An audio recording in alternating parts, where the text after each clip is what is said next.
just for the hell of it. De nouveau, une salle d'applaudissements.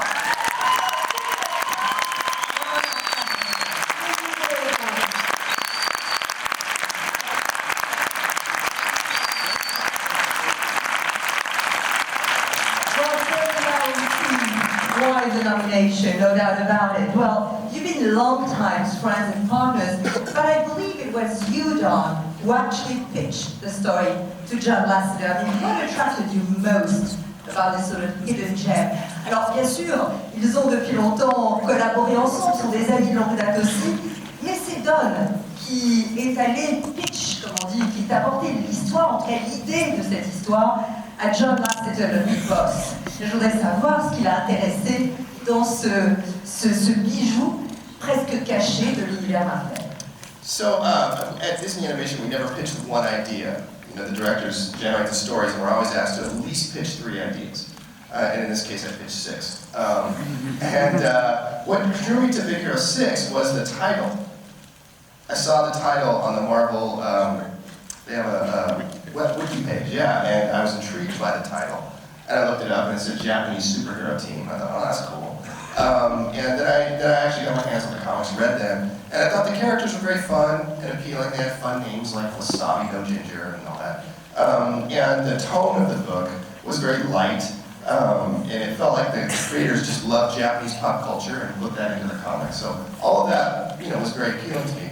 But most of all, we saw there could be a very emotional story here. We saw the potential for a lot of emotional story here between this 14-year-old super genius who loses his older brother and a robot who becomes a surrogate big brother. So while it was really obscure, the most obscure title that I pitched, it actually had all the makings of a great animated film. Alors en fait, voilà, c'est vrai que, bien justement, j'ai dit l'animation, jamais on va vers John Lasseter juste une idée de film. On en a minimum 3. Dans ce cas-là, moi, j'en avais proposé 6.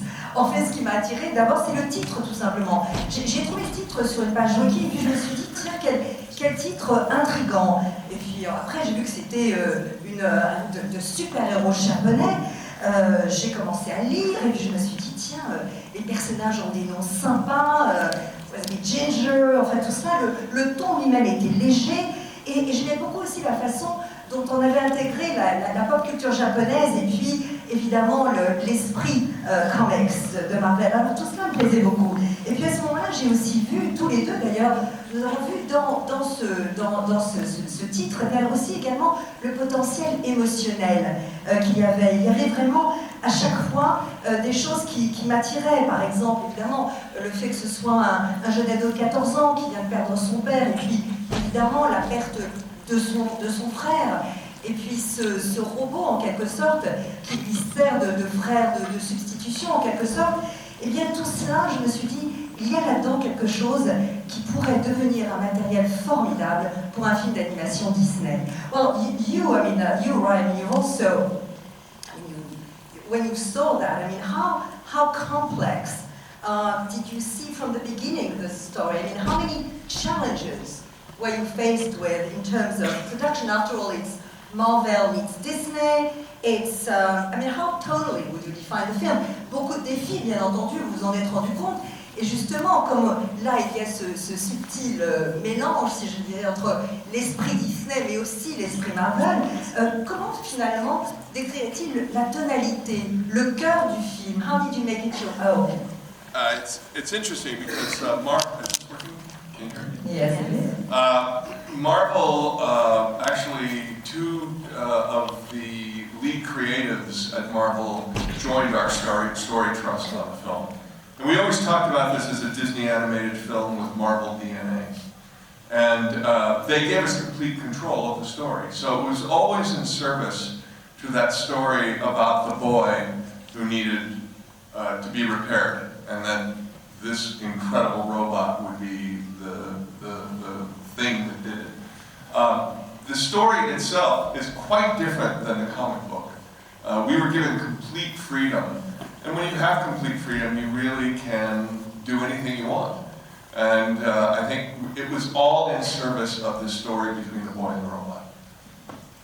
Alors voilà, c'est vrai que dès le départ, eh bien, nous avions eu deux des plus grands créas chez Marvel, justement, qui qui nous ont rejoints en quelque sorte pour simplement être là, présents. Et dès le départ, eh bien, on savait que ce serait un film Disney, mais avec l'ADN Marvel. Mais ce qu'ils nous ont immédiatement donné, c'est un contrôle total sur ce projet. Dès le départ, il s'agissait d'être au service d'une histoire. Et l'histoire d'un petit garçon qui tout simplement a besoin en quelque sorte d'être réparé, d'être guéri en quelque sorte. Et c'est à ce moment-là, évidemment, que cet incroyable robot entrait en jeu. Alors c'est vrai que notre histoire est très différente en réalité du livre, de la BD elle-même. Mais nous avons une liberté totale de création et tout ce que vous voyez à l'écran a vraiment été mis au service de cette histoire émotionnelle-là. I mean, why in a way did you decide right away, and I don't know who decided that, but that your heroes would not have superpowers, but they would have super brains and be smart and high-tech. Voilà, dès le départ, visiblement, on n'a pas voulu donner à ces ados des super pouvoirs, mais au contraire, en quelque sorte, leur donner des super cerveaux, qu'ils soient assez malins pour utiliser évidemment leurs connaissances technologiques. Alors, qui a eu cette idée? It was your idea? Yeah, it was my idea. Right at the beginning, I just felt like, in a way to ground the film, I wanted everybody I just want to take away all traditional superpowers. Nobody got bit by a spider or got bombarded by radiation or anything like that. Not that I don't love those things, but it just felt like for this film, I really wanted to ground everything in reality. And so, even though it's animation, I know that seems almost counterintuitive because in animation you could do anything, but I actually do believe limits are good. They actually push us to make better choices. And so that was one of the first kind of stakes I made in the ground. I said, nobody's going to be super powered, it's all going to be super technology. Alors, en fait, c'est vrai que dès le départ, j'ai décidé de m'éloigner des super pouvoirs traditionnels. Là, il n'y a pas d'araignée qui mord, ou bien de radiation qui arrive. Non, moi, ce que j'adore, bien sûr, j'adore tout cela. Mais ce que je voulais dans ce film, c'est qu'il y ait quand même une part de réalité très importante. Je crois qu'en animation, quelque part, les limites ont du bon. C'est bien de se relier au vrai, au réel. Et cela nous amène d'ailleurs à faire des choix justes. Alors ici, je ne voulais pas de super pouvoirs, je voulais simplement des ados très intelligents et qui surtout soient des fous et des fans et des génies en technologie, justement. At what point, obviously, Chris Williams could be here, but you asked him, or maybe you did, Roy, to ask him to join you on board while he was storyboarding. Why and how did you, in a way, share the directorial duties? Parce que Chris Williams, qui n'a pas pu être des nôtres aujourd'hui, est le co-réalisateur du film, et c'est Don qui lui a demandé, je crois, de venir alors qu'il était en train de travailler sur le storyboard. Je voulais savoir en quoi ils étaient peut-être complémentaires, comment ils avaient partagé justement cette réalisation. So so I started the project off, and about a year and a half into it, right as we were heading into production, we were still wrestling with story, and that often happens at Disney. And Chris was in a similar position when he was on Bolt a few years ago. Same thing kind of happened as it was heading into production. He was still wrestling with story. He could not be in two places at once. I couldn't be in two places at once. So I needed to bring on another director, and I asked Chris because we've been friends for. We've known each other for 20 years, worked on The Person Who Grew together. And he was actually storyboarding on the film, so he knew it intimately. And in fact, he storyboarded and wrote the first version of the scene where after Tadashi dies and Baymax comes alive and walks behind the bed. And that was the first time for me that I really saw the potential for these two characters become realized. And so I knew Chris was the perfect choice to bring on. And we actually stayed together pretty much through the whole thing until we got to a point where we had to split up, and I took animation. And we both took story, but he took animation, and I took animation. He took lighting and effects.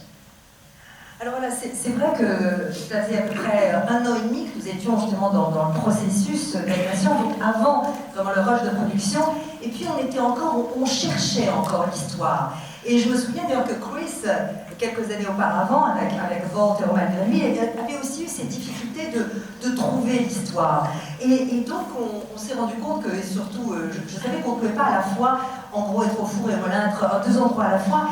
Et donc nous étions tellement amis depuis plus de 20 ans en fait avec Chris Williams, et il connaissait si intimement finalement l'histoire de ces nouveaux héros, puisqu'il était effectivement en train de travailler sur le storyboard, que j'ai pensé à lui. C'est d'ailleurs Chris qui le premier m'avait montré la scène, vous savez, où soudain après la mort de Tachi, eh bien Baymax apparaît derrière le lit.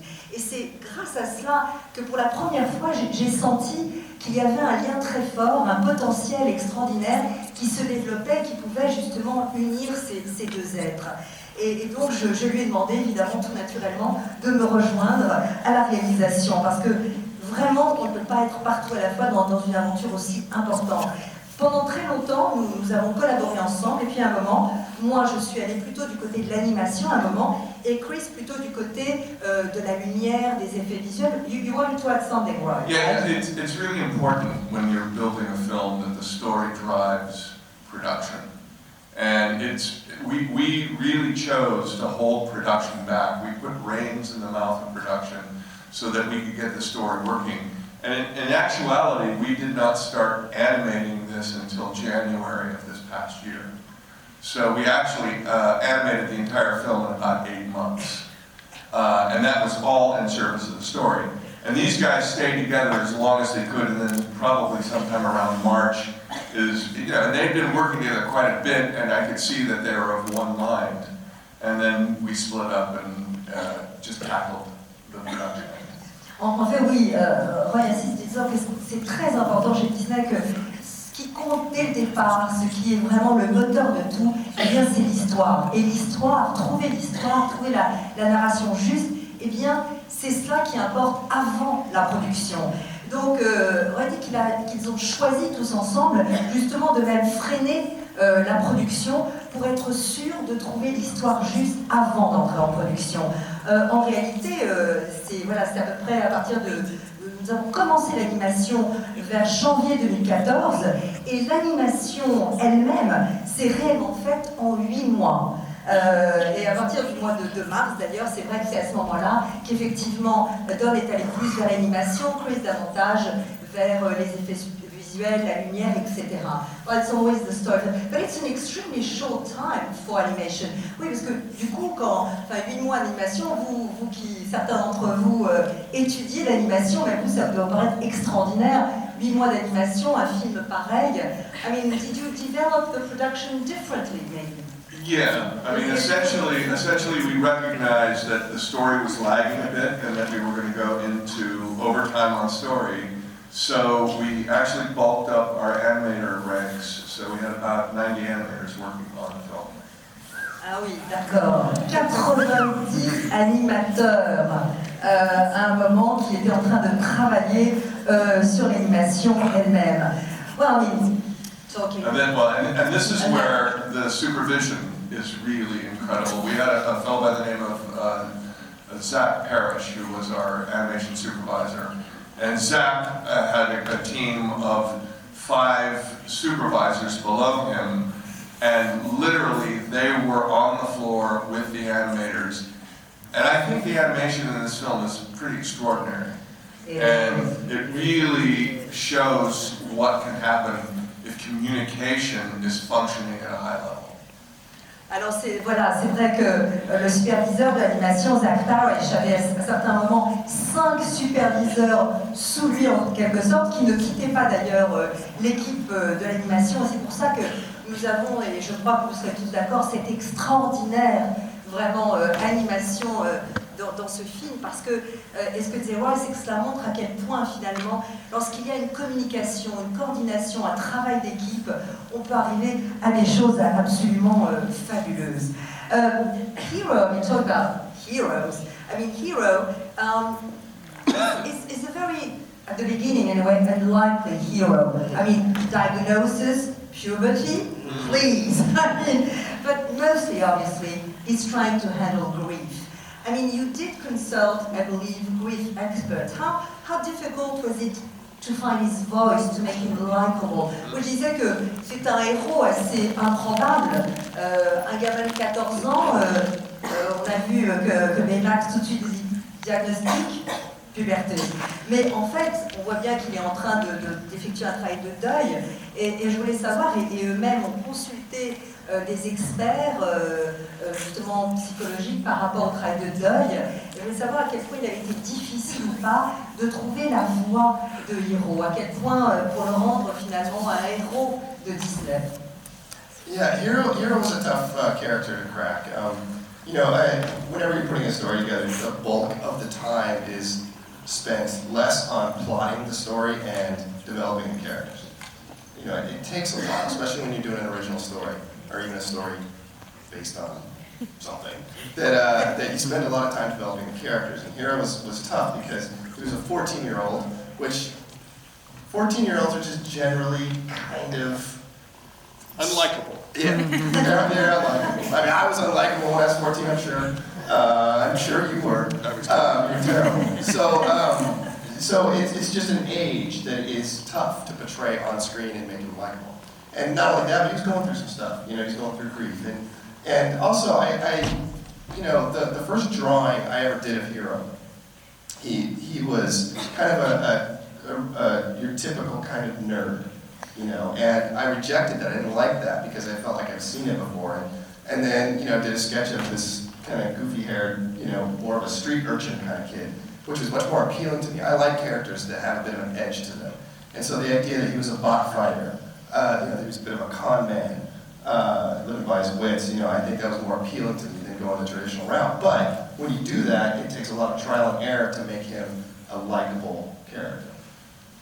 Alors oui, c'est vrai que ce qui est très difficile, surtout avec un personnage comme Hiro, c'est vraiment effectivement de développer sa personnalité, de trouver ce qui lui convient. Et surtout quand on travaille sur un matériel original, en tout cas du moins basé sur quelque chose d'autre, en tout cas une vraie histoire originale telle que nous l'avons créée, eh bien on a eu du mal parce qu'il faut avouer que les ados de 14 ans, c'est pas souvent très sympa. D'ailleurs, là, apparemment, vous n'étiez pas non plus très sympa à 14 ans. Mais surtout, il y avait l'idée, je ne voulais pas aller vers un héros qui soit un peu un type pas cool. Moi, j'avais envie de trouver un look qui soit plus un peu un titi des rues. J'aimais bien le côté d'un petit gars qui est malin, qui va dans les allées obscures comme ça pour les combats de robots. Bref, j'avais envie un petit peu de ce côté-là que je trouvais plus intéressant pour moi, en tout cas au niveau du personnage. Et donc c'est dans cela que c'était intéressant de travailler sur sa personnalité. Vous avez vu, vous avez découvert ces nouveaux héros, à vous de poser des questions à nos héros du film.